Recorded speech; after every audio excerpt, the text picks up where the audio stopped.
let's talk about The Man from Earth, Holocene, or The Man from Earth 2, the sequel to the 2007 movie that I do love quite a bit. I rewatched it last year and reviewed it on my dad's birthday, and of course, because of the passing of Tony Todd just a few days ago, I revisited the film. Thankfully, both movies are available to rent, or not. Well, they probably are, but they're available to watch with ads uh, on Vudu, and I'm sure probably still on Amazon Plus or Amazon Prime. But I watched both of them on Vudu, and I'm excited to talk about this because Holocene or 2 was apparently supposed to be in 2015-16.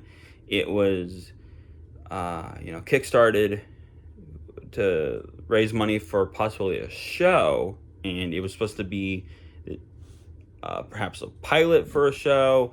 I will say it's 99 minutes long, which is a little long for a pilot. And there's also some there's it's still mild, but there's more language in it than the original. I would say that the original would probably be a PG movie. And my sister's a teacher, and I have given some thought of what kind of teaching I would what kind of teaching I would want to do.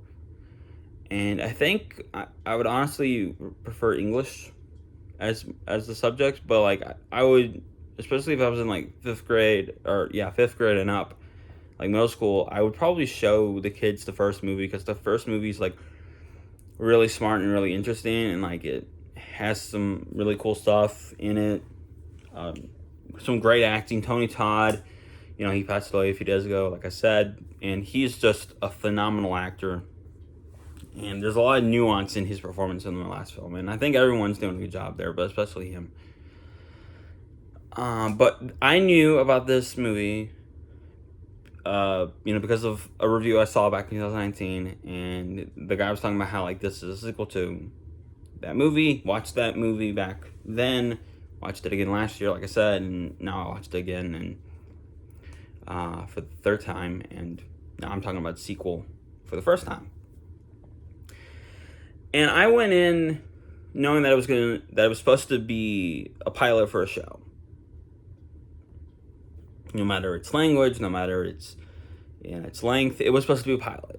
And I remember thinking last year, and I'd love to do a commentary podcast on this movie, or on the original, just to sort of have my thoughts be able to be said in the moment, and just to see how interesting that would be. I will say that I thought last year, I was I could see a show being made out of this. Granted, it's been 6 years or something like that. There's probably not going to be a show. But I could see a show being made out of this. And I could see it being the Lou Ferrigno, Bill Bixby Hulk show. Or something like Quantum Leap, where the guy just goes around, John Oldman goes around from town to town to help people. And let's finally get into what this film is about. So John Oldman, because it's been 10 years since the original film, the actor has aged 10 years. And he is starting to now get older. It's a very small little plot point that he's starting to... it takes longer for him to heal. And, he's starting to get gray hair and, the lines on his face. He's starting to look, instead of being constantly looking like he's in his mid-30s, he's starting to look like he's in his mid-40s, or his early 40s. And there is a reveal towards the end of the film, because it's not really a mystery. It's some sort of weird, just this is why he looks older now. It's not that's what this movie's about, because instead, this movie is about these college students. One of them named Isabel. She borrows, she's the assistant of John's girlfriend, student assistant of John's girlfriend, and she borrows some books from John, because John is dating a woman who also teaches about history. She specifically specializes in as it seems, early human development, like the earliest development of man, like a caveman, like what John is. And John is now a religious studies teacher, where he goes through from religion to religion, talking about it in its origins. And we once again see him talking about Buddha. And Isabel borrows the book from Art that John got in the original film, and it says, to my friend John Oldman. And she's curious, like, why is Dr. Young, because now he's going by Young, because he's always going by some sort of funny little cheeky joke about how he's immortal. Now she's like, oh, well, why is Dr. Young being called Dr. Oldman? And then she looks more into Art, and Art apparently wrote a book that he tried to present as nonfiction, completely destroyed his career, and he's somewhat, salty about it.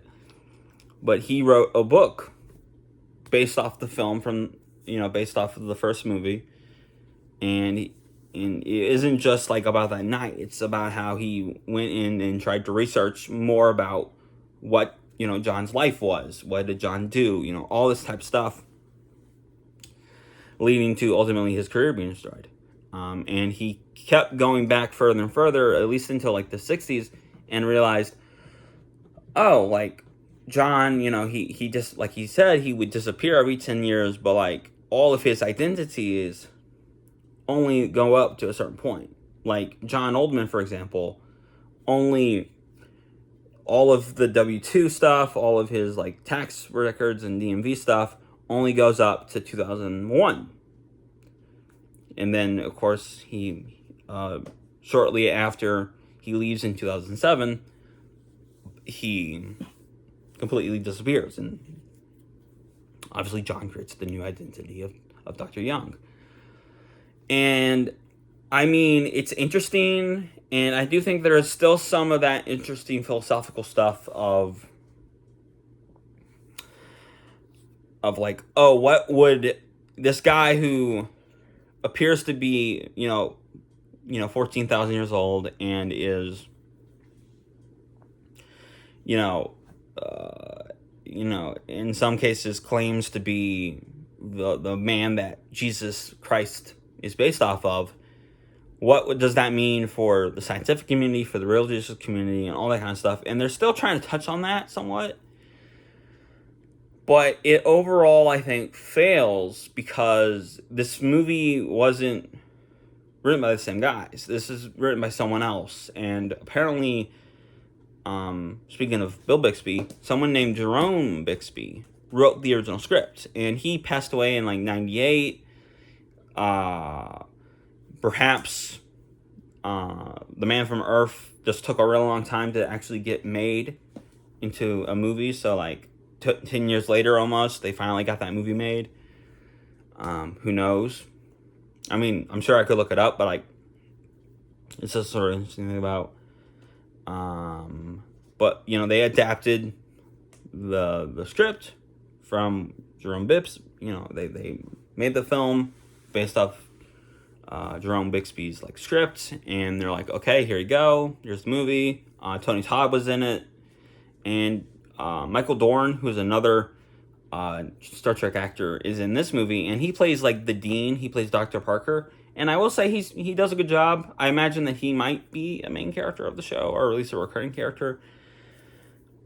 But and they try to like I said, do the interesting like, what if this guy really is Jesus type stuff? And there's like a Christian character played by Zac Efron / Matthew Perry's son from like 17 again. And I will just say that I don't like any of these kids who are trying to unlock the mystery of John Oldman, because they're just not, this movie just isn't as written as well. And I think like David Lee Smith, or the guy who plays John, I think is doing a good job. He isn't given as great stuff to say, but he's still trying to give the same performance, and I think he's doing a good job with it. Art is kind of the only character from the first movie who really gets a substantial role. There is a cameo from someone who was in the previous film at the very end, like a little cameo, and it kind of implies that maybe if there was a show, that he would be like, John's like sidekick maybe. It's like, that's cool, that's fun, but like I think we've been talking for like 10 minutes. I'm gonna say that I don't like any of the kids. There's like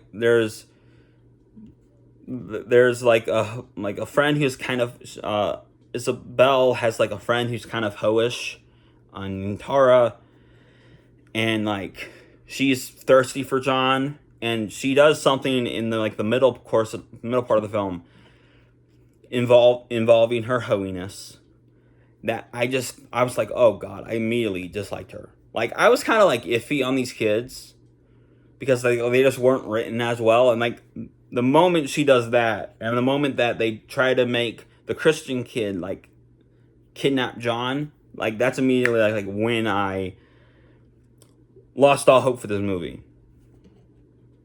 And I think it could have been interesting, like, because the Christian kid who's played by, Matthew Perry / Zac Efron's son from 17 again, like, I haven't seen him in years. This might be the only thing he's done since like Sunny and the Chance got canceled, or Sunny with a Chance got canceled. That show that Demi Lovato did before she went insane on Disney Channel. This might be the only thing that kid's been in, but like he plays a Christian who, just like the old lady from the last film, doesn't really believe John, or in her entire person is wrapped up in her religion. And this kid is the same way. Philip, or whatever his name is the same way. But like they have him like kidnap John towards the end of the film, and like I guess it's a mildly like interesting conversation, but at that point I just kind of checked out. I was just like, oh my god, this movie's terrible. This movie is not as good as the original, like in any way, shape, or form almost. Maybe barring like, Dr. Parker, Michael Dorn's performance, and of course, the guy playing John Oldman is still great. But like this movie just like kind of lost me, and even like Isabel, who I think is like a strong enough protagonist for this film, because she's the one trying to figure out all this stuff about John. At some point, in between the Hoag doing the hoe thing and the Christian kid doing the kidnapping thing, there's a scene where they confront John about who he is. And, he still tries to, be like, I'm not this guy. I'm not, Jesus. I never really claimed to be. And she starts like kind of raving to him like she's like some kind of crazy like religious nut or some zealot, and it feels almost like one of those shitty dollar bin Christian movies that you'd see, especially since there's like some mild Christmasness in this film. Like you see some lights hanging up, you see some Christmas decorations during a few like establishing shots, and someone at one point tells John Merry Christmas. And like this movie takes place in like I think Northern California, and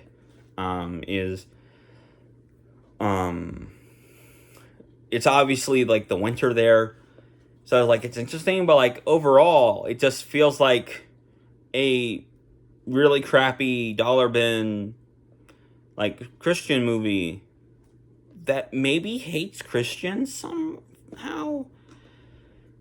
And, like, the first film, I think, did a good job at bringing up, like, oh, John could be Jesus Christ, or at least the person that Jesus was based off of, as, history tends to sort of, do, misreadings, and, like, history is only written by, history is written by the victors, so the people who worshipped John as Jesus would go on to form the basis of Christian belief and started calling him Jesus Christ, but he never proclaimed to be, the Son of God and Jesus himself. He just started saying things, and then, the cops showed up. And I think that could have been interesting. And there's even a point in the film, late in the movie, when they finally reveal that, like, oh, John is, like, aging. Like, I thought the aging part would be the main crux of the conflict for this film. But no, it's these kids. And this movie ultimately really goes nowhere in the overall grand scheme of things. This film goes absolutely nowhere. But, like, at the very end of the film, spoilers, they finally address John getting older, because there was, like, some, like, things, but, like, it's really in the background, him getting older, like, that possibly being a problem. And, there's some mild talk about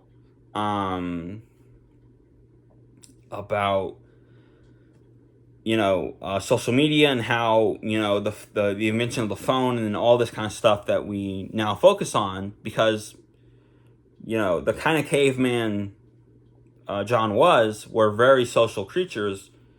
If one of him came forward in time, they would be very confused and surprised at what humanity's become, because we're social in a different way than cavemen were social. And at the end of the film, and of course they also talk about how, like, pollution is bad, and, like, we're changing our planet very slowly. It's very small stuff. Like I said, this is very much in the background. And at the end of the film, John tells someone, like, I'm changing, and I'm starting to think that, like, I'm not, I'm aging, I'm healing slower than I usually do. And I'm starting to think that it's the reason why is because of the changes in the world. There are geese outside of my apartment right now. I wonder if y'all can hear that. That's so cool, actually. I'm sure my dog is loving this right now. She loves geese. But they stopped. I'm surprised. But he talks about how we, because of technology, because of what we're doing to our planet, we've almost created a new era, a new epoch. And it was kind of nice because, like, I heard epoch from, like, Bill and Ted 3, but it was kind of nice to finally be able to know what that means. It basically means, like, a new era. Like, we're entering a new era. And I feel like this movie could have honestly just been more about that. And maybe the show would have been about that. But I would much rather the show, or this movie, that really does feel like the pilot to a TV show, but, like, a really shitty pilot. I would have loved it if this movie perhaps was more about that. Like, it shouldn't have been about these college kids, and, like, the college kids still could have been there, but, like, I think it should have been more about, like, oh, John's aging, what's that about? As I kind of thought it was. Because I guess I remembered that review that I saw all these years ago wrong.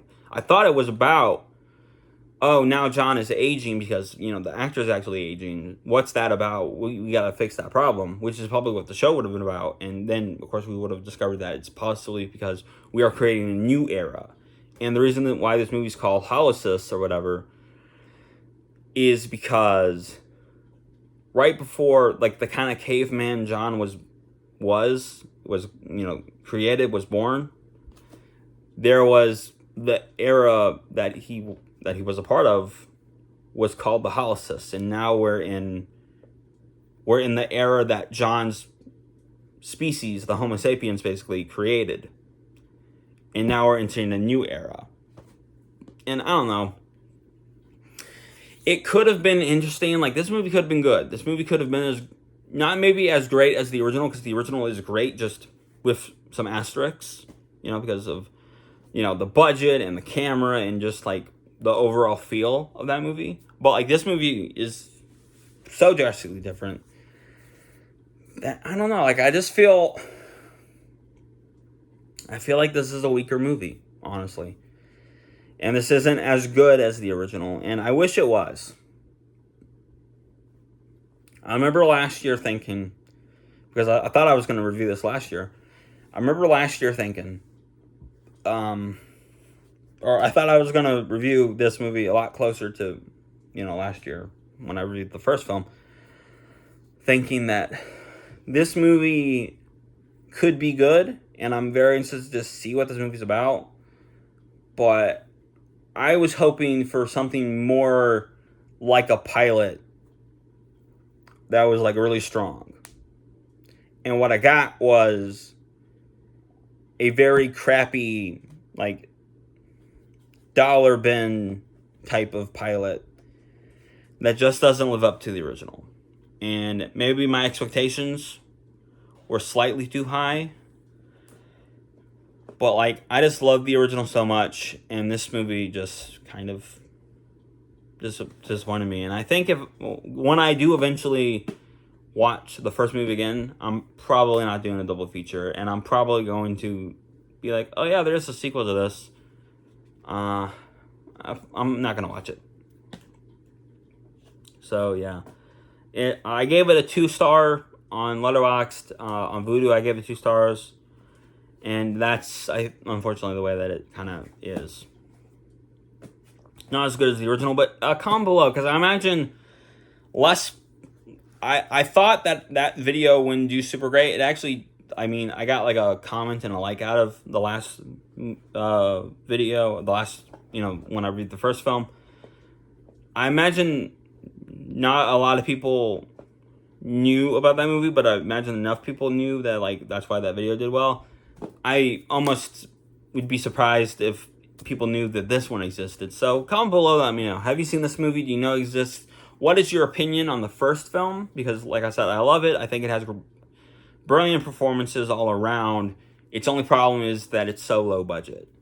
But this movie has a bit bigger of a budget and is not as good. So it's not about how much money you have. It's about how you use that money.